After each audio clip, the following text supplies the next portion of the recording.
مساء الخير. مساء الخير. كيفكم؟ ان شاء الله انتوا كويسين.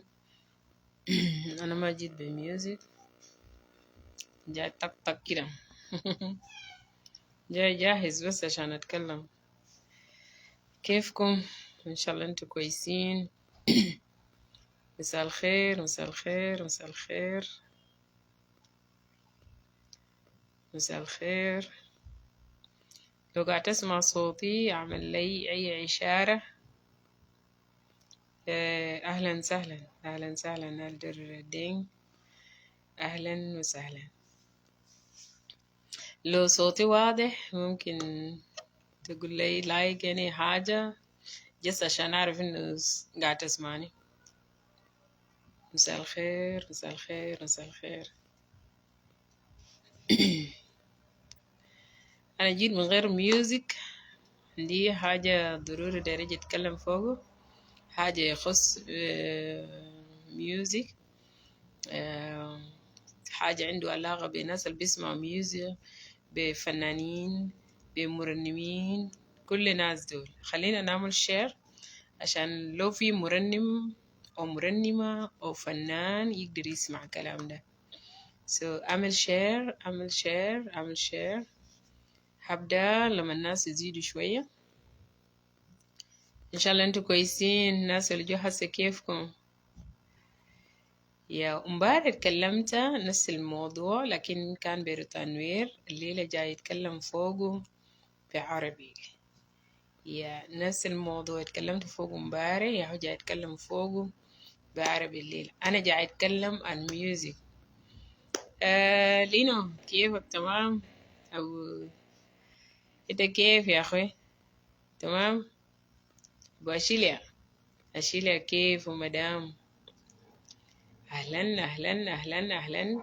خلينا نعمل شير عشان ده موضوع بتاع ميوزك داير أتكلم فوقه، وأنا داير يصل للكل، أي زول اللي عنده علاقة بالميوزك.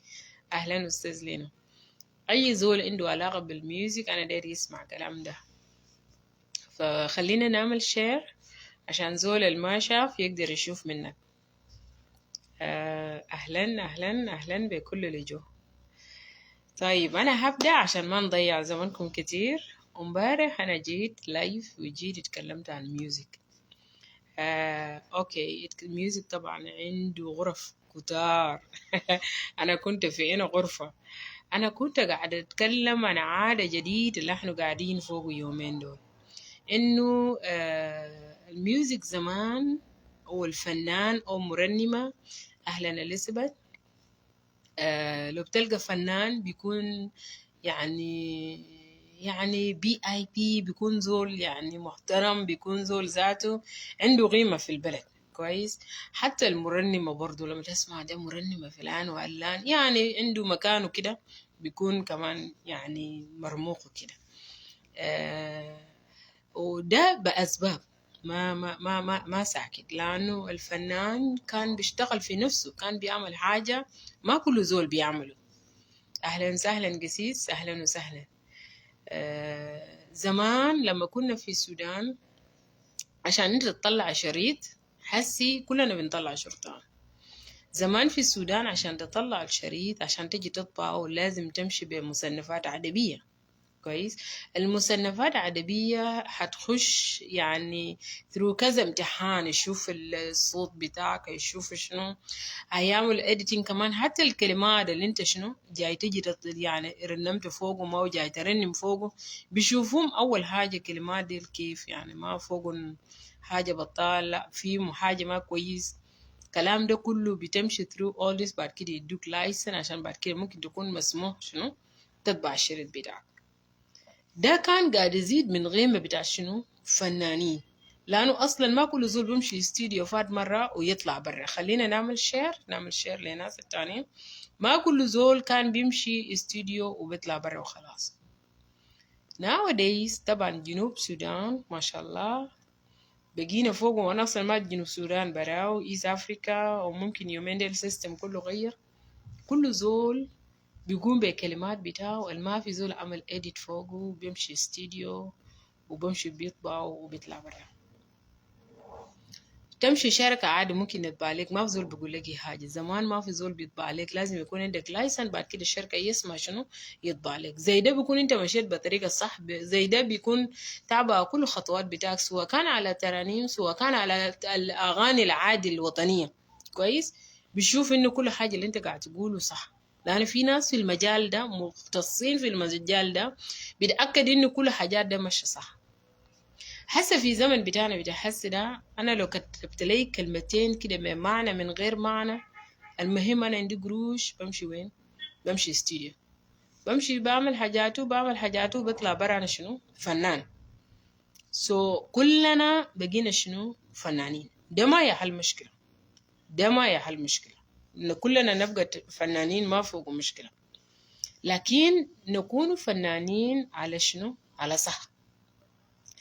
المشكلة اللي واجهني أكتر اللي أنا جاي فوقه البيقى اللي هاي حركة الجديد. طبعا طالما أي زول بيقى بمشي استوديو ويطلع ترنيمته ويطلع غنى بتاعه وبيطلع خلاص وبيعمل برينتينج وبيطلع يوتيوب وبيقى ما في أي زول بيسأل، ده ما مشكلة. لكن تعالوا شوفوا يوب بتاعه. أنا عشان أجي أعمل لايف ما بقدر بعمل لايف simply because أنا ما عندي إمكانيات ده. انا اصلا ما مرنت كويس، انا بس لقيت لي كلمتين ما تيون بتاعهم، مشيت عملت شنو؟ مشيت عملت ريكوردي. مفروض المرنم يكون عنده امكانيات او الفنان انه يغني او يرنم لايف. يعني انا لو قال لي فجأة نشوف تعالى غني اشيل مايك ارنم، كان في علاد ولا ما في علاد، في كل الاحوال لازم نرنم. لكن احنا فنانين بتاع يومين دول، احنا فنانين بتاع الفلاشات، كل زول عنده فلاشه بتاعه، أول ما ينادي يا فلان الفلان تعالي يعني ادينا ترنيمتين، تاخد فلاش بتاعك وتقول دي جي ودي جي يشتغل. وطبعا وناس ماشيين معاك وناس ماشيين معاك. طبعا لو ده زمن طبعا بلد الفوق وقانون وكده، مفروض ده شيتين، ومفروض في حالة زي ده تنسجن، لأن انت كده قاعد تقول حاجة شنو؟ قاعد تعمل حاجة المفروض ما تعمله. مفروض انت فنان تغني لايف، يكون عندك بان بتاعك انتوا جاهزين مرنتوا عملت كل حاجة، وبعد كده يكون انت تيجي في ستيج when you are ready. خلينا نعمل شير، تيجي في ستيج already شنو انت جاهز. لكن في حال انه طبعا ما في زول قاعد يسأل اننا كل زول بخد فلاش بتاعه في شنو في الجهاز ويغني. هل الكلام ده جاي يكون كويس للجيل الجاي؟ احنا جايين نستمر زي ده من غير ما في زول يعمل لنا editing، من غير يكون في زول يشوف كلام ده صح ولا ما صح.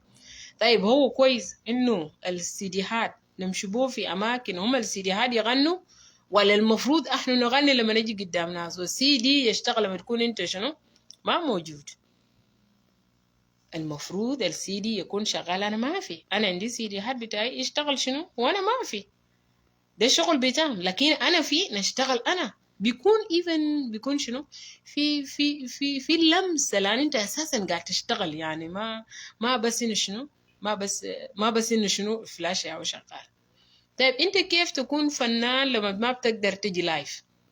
انت هتشيل تايتل بتاع الفنان ده كيف؟ كان انت لو مرنمة، ولا انت مثلا فنان بتاع العادي مثلا بتاع البلد، ما لازم يكون انت زول كف تعرف تشتغل مع جيتار مع اورجن مع درامز، تعرف تعمل تايمينج بتاعك كيف لان اصلا اي زول ممكن يمشي الاستديو ويطلع ترنيمة او يطلع غنى. ما خطير حتى زول اللي ما عنده صوت ممكن يشنو يعمل ادجست لاصوات دي وزي الفل، وترنيمته او غنى بتاعه يطلع عادي وناس يسمعوا. الفرق انه لما انت تجي تطلع في ستيج كويس مع الجيتارات والبيانو وشنو والدرامز، وتعرف تمسك تايم بتاعك وتعرف تبدا وين وتنتهي وين وتشتغل من غير ما يكون عندك ضغط، ده هنا انت فنان. لكن عشان انت مشيت استوديو 3 ترنيمة و3 غنى 2 3 ما بيثبت انه انت شنو فنان. فانا كلام ده داير اواجه النقابة بتاعت الفنانين في جنوب السودان، انه النقابة المفروض يشوف شكل حاجات زي ده. بعد شوية هنكون عندنا البلد كله فنانين بلا اي شنو اي فايدة. لانه لو مثلا زول يعمل ارث كبير يعزم منه، انا بحيي ايمانويل كيمبي من هنا في جنوب السودان. أنا بتكلم ناس في جنوب السودان، الطبع ده كتير بتاع في جنوب السودان. بلدان التاني ما كده، حتى في مصر هسي ناس كل بيشتغلوا لايف، نفس الحاجة أنا متأكد في بلدان التاني كده. لكن في جنوب السودان طبعا ده بيجي تو ماتش. انا شايفه ايمانويل كامبي لما يجي يغني بيغني لايف، بيجي ببان بتاعه. سمتايم انا قاعد اشوف كمان إيساكا قاعد يعمل كده، في ناس تاني ممكن يعمل كده انا ما شفتهم. لكن انا بشجع فعلا انه لما تكون فنان، عشان تكون فنان تعال غني ببان بتاعك قدام ناس كفنان. ده الصوت بتاعك، احنا دايرين صوت بتاعك، صدقني ما دايرين حاجه بتاع السي دي ده. نفس الحاجه لو انتوا كوايا بليز، لو انتوا قدام ناس ما تدخلوا الفلاشه، ما حلو كله. انتوا كوايا تعالوا رنموا انتوا بعدين، وانتوا ما فيشين بنسنا ترانيم بتاعكم بفلاشة. لكن انتوا تكونوا موجودين، يلا تخطوا فلاشة، يلا ناس يلعب فوقه وانتوا قاعدين، ما ده شنو؟ ما في فايدة أصلا. مكان ما تقوم بس تقعدوا وفلاشة يخطوا فوق ويقولوا ده جروب الاسم فلاني يا هو قاعد يغني. لكن طالما ده فرصة عشان انتوا تجوا، تعالوا لايف، تعالوا لايف وغنوا عادي. وبعدين لما تكونوا ما فيشين او يكون في فاصل في بريك ناس قاعدين يشرب مويه وكلام من ده، نقدر نشتغل شنو هنا الفلاشة بتاعك. وده بيكون انه انتوا جروب فعلا، جروب فاهم وقاعد يعمل شنو. فأنا لما نشوف إنه جروب يكون معتمد على فلاشات، صدقني أنا ده حاجة بس أنا قاعد أقوله، معلش يلو مني أو سيبه، بس ده ما حيودينا قدام. لو فضلنا بنمشي بفلاشات، أنا نعمل برنامج كبير، نعمل حفل تسبيحي نعزمك فوق وتجي تاخد لي فلاشة، ليه كده؟ أو أنا نمشي حفل تسبيحي بتاعك نمشي ناخد لك فلاشة، برضو ما كويس. أنت دايرني عشان أنا نجي نغني، أنت لو كنت داير فلاشة ما كنت ناديتني من أساس، كنت أنت خطيت فلاشة الموضوع خلصت. لكن أنت داير أنا نجي نعمل حاجة فرق، لا الفنان ده جا أو المرنمين دول جا يجي يعمل حاجة لايف كويس. انتوا اللي شفتوا فنانين الكبار بتاع العالم كله، ناس ميرسي ناس منو ديل بمشوا بغنوا لايف، ده الصوت بتاعه كويس. انت ذات بيكون عندك قوة ذات عشان تقدر ترنم، لأنه انت قاعد ترنم بفترة طويلة. وانت لو ما بتعرف ده يعني كيف تقدر ترنم بعدين بمثلا ساعة؟ ما بتقدر، صوتك هيقطع طوالي لأنه انت زول أساسا ما قاعد تتمرن. هسي في جنوب السودان قول زول تعالي بكره وانا عازمك انت تجي تشتغل في ريس بتاعي، صدقني يا اخوي اختي مثل زي ده تلقاه قاعد في محل تاني قاعد يتونس وقاعد يعمل كل حاجه، ولا مشى مايسترو ولا شنو ولا شنو، بكره بس يجي يخش فلاشه بتاعه هي خلاص الموضوع انتهى، ما عمل اي حاجه امبارح. شايفين احنا كلام ده بنحس في ما شايفه. انا ما شايف كلام ده صح، ما شايف انه في تاتشنج ذاته في الكلام ده. الفنان خليه يشتغل في نفسه. انت فنان اشتغل في نفسك، اعمل مجهود، تعال في مستوى انا اقدر اقول انت فنان كويس. انت مرنمة كمان اشتغل، ولا مرنم اشتغل في نفسك كويس، اشتغل في نفسكم مرنوا كويس. تعال في الليفل لما يكون ما فيه حاجة حتى الاكابيلا يطلع صح، ده يخش تاني والتو وبيس وسوبرانو وكل اصوات هيجوا شنو هيجوا صح، لان انتوا اساسا مرنتوا. شفت الفضايا كمان اللي قاعد يحصل، ساعات الكهرباء بيقطع، ساعات الحبل ذاته زول تاني بيجي بيشلتوا ليكم كده والموضوع يقطع في النص، وده ما كبكب بتاعكم ده، لأن كتير ناس اللي جو فوق هناك ولا كان تانا ولا كان التو.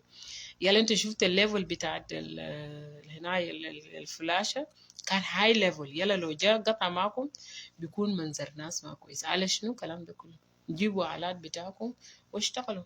خلينا نشجع يا جماعة العازفين برضه يعني.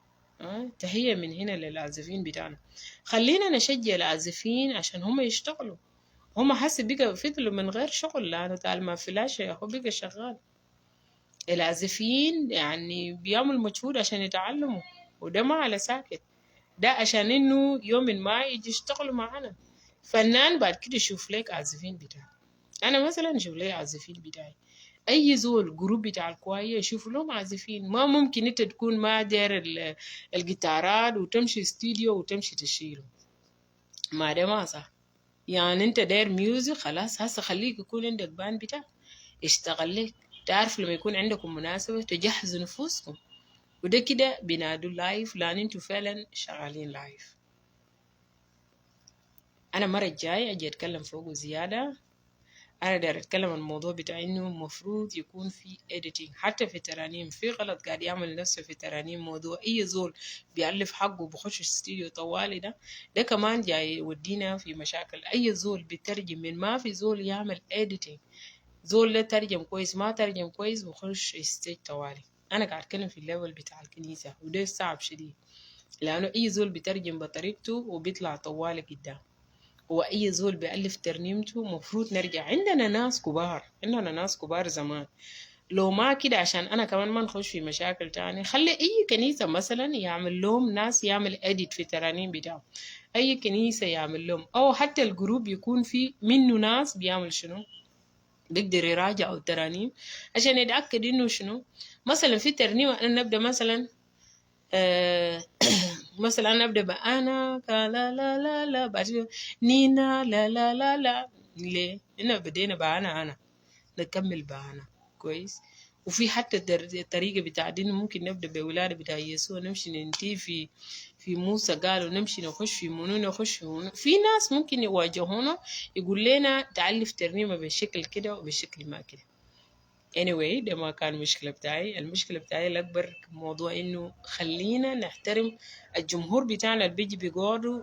please don't use the flasher. ما تستخدم فلاشة وانت جاي باسم فنان، انت جاي تشتغل في ايريز ده. تعال بيبان بتاعك كلهم بيبتدوا يشتغلوا، انتوا كده فنانين كويس. انا لما كنا في كلاكلا في ودامارة بنيجوا جاهزين بآلات بتاعنا، بنيجي نرنم زي ما في تديك شوية جيتار هنا وشوية بيانو هنا وشوية شنو هنا ودنيا زي الفل. نفس حاجة خلينا نستمر عشان احنا نجي في الليفل العالم يحترف بينا انه احنا فنانين. نجوا بآلات بتاعنا. انت مرنمة مثلا معزوم، انت مرنم ولا انت مرنمة او انت مرنم معزوم في المكان، تعال وانت جاهز بآلات بتاعك. تعال انت جاي جاهز بامكانيات بتاعك ليثبت انه انت فنان. وانت ما في عارفين انت فنان حنستخدم الفلاش بتاعك. وانت موجود اشتغل انت، لان انت موجود there's no need عشان احنا نسمع شنو الفلاشة. otherwise معناته الايه شنو اي الجديد ده المفروض يشيل كل حاجة، ما في داعي شنو احنا نعمل اي حاجة. يا أنا جيت بالكلام البسيط ده إنه داير أشجع المرنمين والفنانين please let's just stop the flasher. فلاشة ده ما هيودينا في المحل، إنما هيرجعنا ورا، ما هنشتغل في نفوسنا كويس، هيخلينا نكون كسلانين. وأنا بناشط الجمهور يعرفوا كلام ده إنه حاجة اللي قاعد يحصل برضو غلط. أنا عارف زمان بلدنا طبعا ما كان في إمكانيات بتاع الآلات، ما في إمكانيات بتاع المايسترو، بس هسه أنا شايف في آلات. خلينا نستعين بالبسيط اللي عندنا ونعمل الصح بدل ما شنو نستمر نعمل غلط حتى لو عرفنا انه شنو هو غلط. الفنان لازم يمرن يشتغل في نفسه عشان هو يقدر يستمر قدام. فنان بس ما يجي يخد فلاشة لا ما نشجع كلام ده كجمهور. برضو خلي الفنان يشتغل في شنو في نفسه. otherwise ما عندي كتير. thank you so much وتصبح على خير. باي.